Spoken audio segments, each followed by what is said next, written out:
Hello and नमस्ते। आज का हमारा टॉपिक फॉर डिस्कशन है रिवर्स चार्ज। ये एक बहुत ही इंटरेस्टिंग टॉपिक है जिसमें टैक्स पेयर्स आज भी इतने सालों बाद किसी ना किसी प्रकार से मिस्टेक्स करते रहते हैं।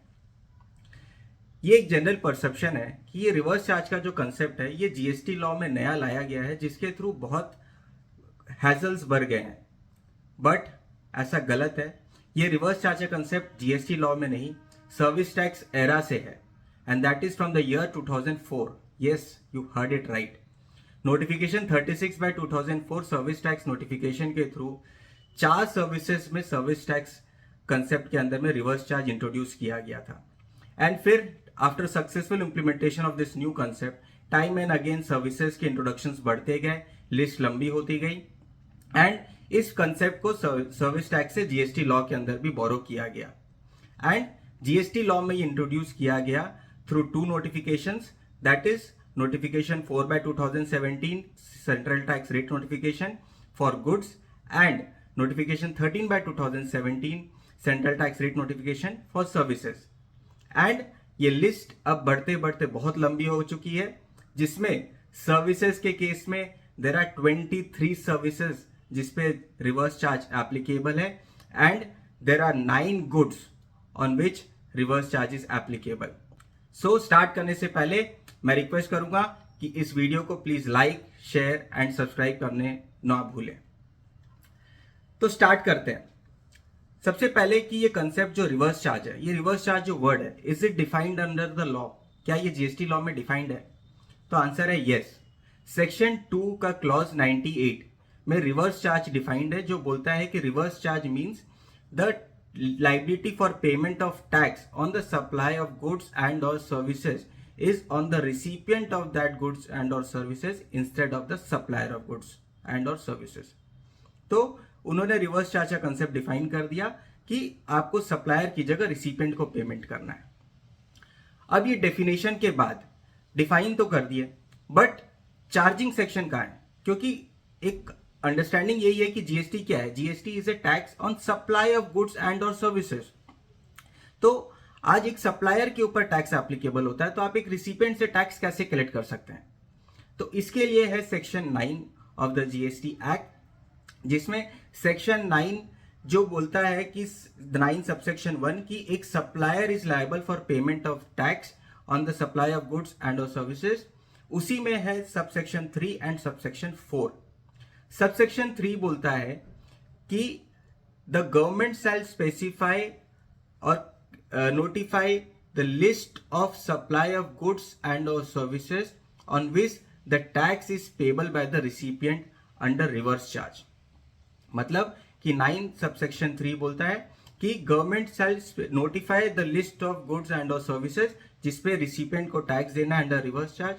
एंड इस नोटिफिकेशन के अंदर जो मैंने पहले आपको बताया, 2 नोटिफिकेशन इश्यू किए गए, जो है notification 4/2017 central tax rate notification and notification 13/2017 central tax rate notification for supply of goods and services.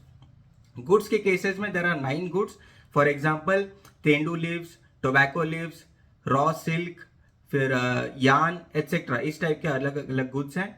And services के केस में काफी सारे सर्विसेज है, there are list of 23 services, जिसमें कि सबसे प्रोमिनेंट सर्विस है transportation by goods transport agency, then other services like security service, director service, sponsorship service and etcetera etcetera. अभी हम उस पर डिटेल में नहीं जाएंगे, इसके लिए हम एक नई वीडियो बाद में इसके ऊपर बनाएंगे। तो ये है सेक्शन 9 सबसेक्शन 3, जिसमें उन्होंने कहा कि ये supply of goods and services है जिसके ऊपर आपको रिवर्स चार्ज में टैक्स देना है, इररिस्पेक्टिव ऑफ फैक्ट कि सब जो रिसिपिएंट है वो रजिस्टर्ड है या अनरजिस्टर्ड है। उसके बाद एक सबसेक्शन और है, वो है सेक्शन 9 सबसेक्शन 4। अगर आपको याद होगा, जब जीएसटी लॉ इंट्रोड्यूस हुआ था, एक बहुत ह्यू एंड क्राई था कि आप कोई भी रजिस्टर्ड सप्लायर अगर एक अनरजिस्टर्ड सप्लायर से कोई भी गुड्स या सर्विसेज खरीदता है तो उसके ऊपर उसको टैक्स देना पड़ता था अंडर रिवर्स चार्ज। ये एक बहुत बड़ा यूएन क्राइम, बहुत बड़ा एक कंप्लायंस बर्डन भी था कि अगर आप कोई भी अनरजिस्टर्ड सप्लायर से कुछ भी सामान खरीदते हैं तो आपको टैक्स देना पड़ता था अंडर रिवर्स चार्ज। वो उसके लिए वो चार्जिंग सेक्शन यही था, वो है सेक्शन 9 सबसेक्शन 4, जिसमें उन्होंने जनरली कहा कि in case of any supply receive from a unregistered supplier by registered supplier, तो उस रजिस्टर्ड सप्लायर को टैक्स देना अंडर रिवर्स चार्ज। बट बहुत रिप्रेजेंटेशन के बाद 13th of October 2017 को ये provision was kept under abeyance, and उसके बाद ये कभी भी वापस नहीं आया, एंड बाद में ये सेक्शन 9 सबसेक्शन 4 को सब्स्टिट्यूट किया गया।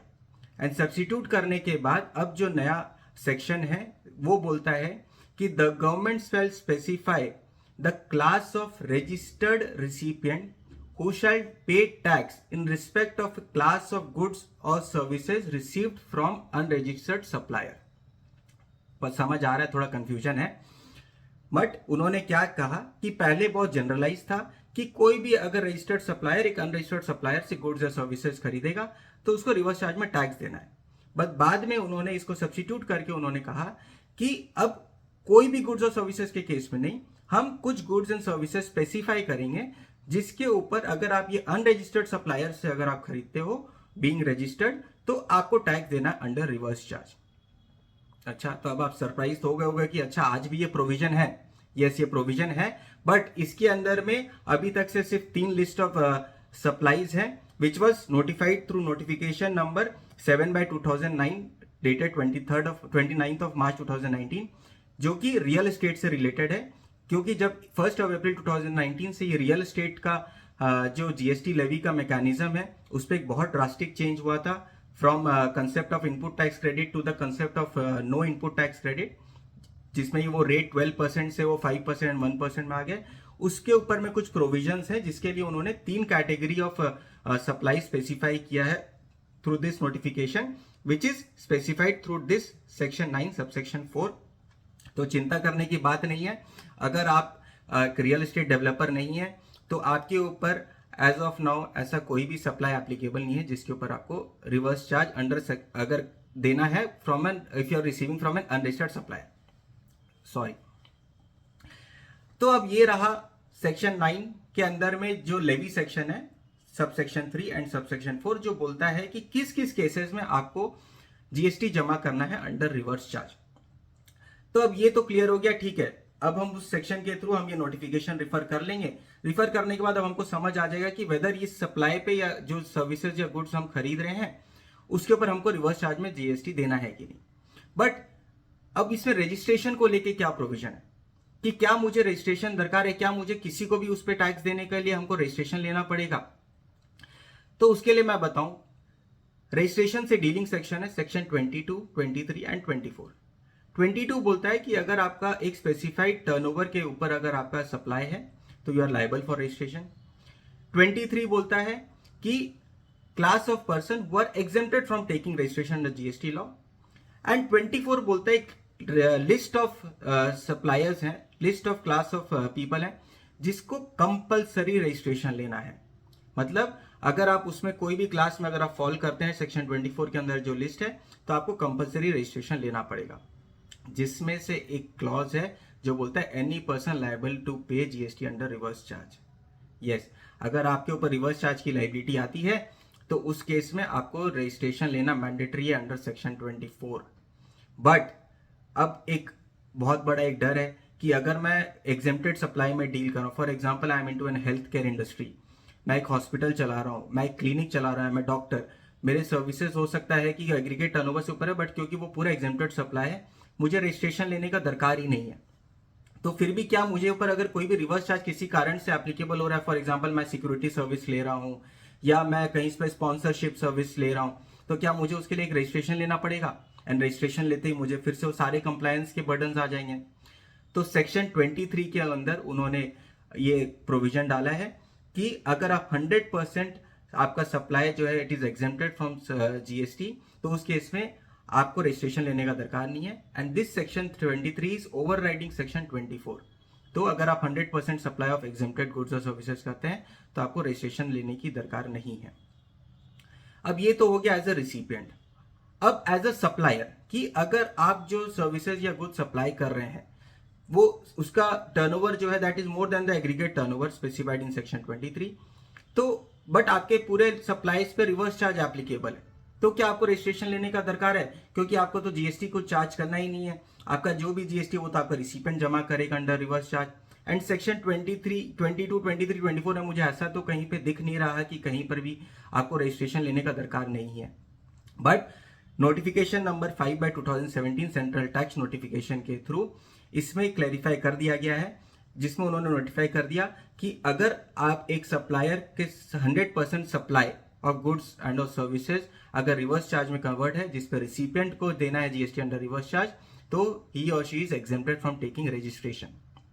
तो अगर एज अ सप्लायर आपका सर्विसेज या गुड्स अगर 100% रिवर्स चार्ज में कवर्ड है तो उस केस में आपको रजिस्ट्रेशन का दरकार नहीं है, तो आप सब प्रकार के कंप्लायंस से आप बच जाते हैं। बट अब कई केसेस में हम देखते हैं कि एक सप्लाई, फॉर एग्जांपल एक ट्रांसपोर्टर एक बड़ी इंडस्ट्री के लिए ट्रांसपोर्टेशन का जॉब कर रहा है, जिसका value is much higher than the aggregate exemption turnover, but due to compulsion from the his principal contractor, जिस इंडस्ट्री के लिए या जिस फैक्ट्री के लिए वो काम कर रहा है या अपने जिस कॉन्ट्रैक्टर के लिए वो काम कर रहा है, उसके कंपल्शन के थ्रू कि नहीं हम तो आपका तभी वेंडर कोड जनरेट करेंगे अगर आपका जीएसटी नंबर होगा, अदरवाइज उसके बिना हमारा सिस्टम आपका वेंडर कोड ही जनरेट नहीं करेगा। तो इस प्रकार के और अन्य कई प्रकार के कंपल्शन के अंदर एक सप्लायर को जीएसटी रजिस्ट्रेशन लेना पड़ता है। तो अगर वो रजिस्ट्रेशन लेते हैं तो उनके ऊपर जीएसटी के सारे प्रोविजंस एप्लीकेबल हैं। अगर वो और भी प्रकार के किसी गुड्स या सर्विसेज रिसीव कर रहे हैं जिसके ऊपर हो सकता है उनको रिवर्स चार्ज देने की लाइबिलिटी आती है, तो उनको वो देना पड़ेगा। रिटर्न फाइलिंग एंड सारे प्रोविजंस एज इट इज उनके ऊपर एप्लीकेबल है। बस एक चीज है कि वो जिस भी प्रकार का इनवॉइस इशू कर रहे हैं उस इनवॉइस के लिए वो अपना, क्योंकि वो B2B सप्लाई में वो अपना जीएसटीआर 1 फाइल करेंगे। एंड जीएसटीआर 1 में एक ऑप्शन आता है at the time of filing of detail of that invoice कि वो रिवर्स चार्ज का ऑप्शन वहां सिलेक्ट करेंगे। एंड रिवर्स चार्ज का ऑप्शन सिलेक्ट करके वो अपने सारे जीएसटीआर 1 रिटर्न फाइलिंग करेंगे, जिससे कि वो ऑटोमेटिकली वो डेटा चले जाएगा सिस्टम में कि हमारे जितने भी सप्लाईज हैं that is covered under reverse charge and I am not liable for payment of any tax. तो ये था रजिस्ट्रेशन। अब इनवॉइसिंग, एज अ सप्लायर मुझे तो अपना इनवॉइस अगर मैं रजिस्टर्ड हूं तो टैक्स इनवॉइस इशू करूंगा, अनरजिस्टर्ड हूं तो नॉर्मल इनवॉइसेस इशू करूंगा। But as a recipient if I am receiving goods or services of both which is covered under reverse charge, तो उस केस में सेक्शन 31 सबसेक्शन 3 बोलता है कि अगर मैं कोई भी सप्लाई रिसीव कर रहा हूं फ्रॉम एन अनरजिस्टर्ड सप्लायर जिसके ऊपर रिवर्स चार्ज एप्लीकेबल है, तो उस सप्लाई के रिस्पेक्ट में मुझे एक सेल्फ इनवॉइस बनाना है। यस, मेरे जितने भी सप्लाईज रिसीव कर रहा हूं जिसमें रिवर्स चार्ज एप्लीकेबल है एंड अगर वो सप्लायर का कैटेगरी इज अनरजिस्टर्ड, तो मुझे हर एक सप्लाई के रिस्पेक्ट में मुझे सेल्फ इनवॉइस बनाना है एंड उसमें मेरे को अपना उसका डिटेल डाल के जो भी जीएसटी एप्लीकेबल है वहां पर लिखना होगा, वो बना के मुझे अपने रिकॉर्ड में रखना पड़ेगा, which is a mandatory documentation. उसमें बस एक रिलीफ दिया गया है रूल 46 के अंदर कि अगर आप सेक्शन 9 सबसेक्शन 4 में अंदर फॉल कर रहे हैं एंड अगर आप उस केस में अगर आप जीएसटी पेमेंट कर रहे हैं अंडर रिवर्स चार्ज, तो आप अपने हर महीना का एक कंसोलिडेटेड सिंगल सेल्फ इनवॉइसिंग कर सकते हैं। बट 9(3) के अंदर में कहीं भी अगर आप अनरजिस्टर्ड सप्लायर से रिसीव कर रहे हैं गुड्स या सर्विसेज, तो आपको रिवर्स चार्ज का इनवॉइस बनाना पड़ेगा, मैंडेटरी। नेक्स्ट आते हैं payment of tax. Payment of tax करने के लिए आप एज अ रिसिपिएंट आपकी जो भी रिवर्स चार्ज के टैक्स पेमेंट की लायबिलिटी है वो as per section 49 sub section 4 के अकॉर्डिंग जो भी रिवर्स चार्ज की टैक्स पेमेंट है that has to be made from electronic cash ledger only. मतलब आप इनपुट टैक्स क्रेडिट का यूटिलाइजेशन नहीं कर सकते हैं for payment of your tax liability under reverse charge. आप उसका पेमेंट करिए अपने कैश लेजर से एंड उसके बाद अगर आपका ये क्रेडिट एलिजिबल है तो आप उसका क्रेडिट क्लेम कर सकते हैं एंड नहीं है तो नहीं क्लेम कर सकते। अब ये क्रेडिट की बात सुन के तो एक बहुत ही अलार्मिंग क्वेश्चन जरूर उठा होगा कि हम इनपुट टैक्स रेट तो सर क्लेम कर सकते हैं, बट ये कब क्लेम कर सकते हैं? Input tax rate whether it can be claimed in the same month और in the month of payment. ये क्या कंसेप्ट है मंथ ऑफ पेमेंट मतलब? यस, ये एक कंफ्यूजन है, ये एक डुअल ओपिनियन है अक्रॉस इंडस्ट्री, क्योंकि पहले तो सेक्शन 16 सब सेक्शन 2 जहां पे 4 कंडीशंस है, अब वो 6 कंडीशन हो गए, जिसमें से कंडीशन है कि आपको इनपुट टैक्स रेट क्लेम करने के लिए the tax in respect of that supply should have been paid by the supplier. But क्योंकि इस केस में आप ही रिसिपिएंट हैं एंड आप ही टैक्स जमा कर रहे हैं, तो this tax is subject to pay, input tax rate is subject to payment of tax. Plus rule 36 sub rule 1 जहां पर documents for claiming input tax credit है, उसमें क्लॉज बी बोलता है for claiming of input tax rate under reverse charge, you have to claim that input tax rate on the basis of that self invoice issued under section 31 subsection 3, जिसके बारे में हम बात किए, subject to payment of tax. अब इसके कारण एक कंफ्यूजन है कि ये जो आपका इनपुट टैक्स रेट है, suppose for the month of July 2023, इसका टैक्स पेमेंट तो आप of course in the month of August ही करेंगे, may be after 10th 11th या जो भी है, but of course before 20th of अगस्त. तो क्योंकि आप अगस्त मंथ में उसका टैक्स पेमेंट कर रहे हैं, इसका मतलब वो रिवर्स चार्ज का आप इनपुट टैक्स रेट क्लेम करने के लिए भी eligible in the month of अगस्त हो रहा है. बट ऐसा नहीं है, क्योंकि आप जब रिटर्न फाइल कर रहे हैं, रिटर्न फाइल करते समय आप ऑलरेडी अपने कैश लेजर में अपना पैसा डाल चुके हैं, you have already made payment of tax, and जब आप पेमेंट कर रहे हैं तो ऑटोमेटिकली एक ही रिटर्न के थ्रू वो टैक्स पेमेंट भी हो रहा है एंड आप इनपुट टैक्स रेट क्लेम कर रहे हैं. So you are very well satisfying the conditions, and आप जिस महीने से रिलेटेड वो लाइबिलिटी है, फॉर एग्जाम्पल अगर वो जुलाई का जो हमने बात किया, अगर वो जुलाई महीने की टैक्स लाइबिलिटी है, तो इवन तो आप उसका अगस्त में पेमेंट कर रहे हैं before filing of GSTR 3B for the month of जुलाई, आप उसको जुलाई महीने में ही इनपुट टैक्स रेट क्लेम कर सकते हैं. एंड इस ओपिनियन को एक्नॉलेज करते हुए, पहले तो अगर हम बात करें 2018 में GST काउंसिल के ट्विटर हैंडल में ही उन्होंने एक ट्वीट का रिप्लाई किया था, जिसमें एक क्वेरी था कि हम इसका कब रिवर्स चार्ज का इनपुट कब क्लेम कर सकते हैं. तो उन्होंने उस समय भी कहा था एक रिप्लाई में कि that can be claimed in the same month. Plus अगर आप देखेंगे आज के दिन जो GSTR 3B जब आप फाइलिंग करते हैं अपने GST पोर्टल में, तो at the timing of file आप GSTR 3B जब आप भर रहे हैं तो आपके काफी सारे डेटा ऑटो पॉपुलेटेड है. जैसे आपका सप्लाई का डेटा आपके GSTR 1 से आ रहा है. सिमिलरली आपका जो रिवर्स चार्ज का जो टैक्स लाइबिलिटी है इन द टेबल नंबर 3.1, उसमें भी वो ऑटोमेटिकली वो फिगर ऑटो फिल हो रहा है. देन टेबल नंबर 4 में, टेबल नंबर 4A3, जहां पर आपका रिवर्स चार्ज में इनपुट टैक्स रेट क्लेम करने का आपको डिटेल्स भरना होता है, वो भी आप देखेंगे वो ऑटो फिल्ड रहता है. जो टेबल नंबर 3.1 का फिगर है वो सेम फिगर आपको ऑटो फिल्ड रहता है टेबल नंबर 4 में. इसका मतलब the GST portal is also approving this concept कि आप सेम मंथ में इनपुट टैक्स रेट ले सकते हैं. बट डेफिनेटली ये अक्रॉस इंडस्ट्री में एक डुअल ओपिनियन है. सो आपको जैसा आप फॉलो करना चाहे, एज यू फील सेफ, आप फॉलो कर सकते हैं. तो आई होप आपको ये वीडियो सिंपल एंड ईजी लगा होगा. Thank you so much for watching this, and please don't forget to like, share and subscribe. Thank you so much.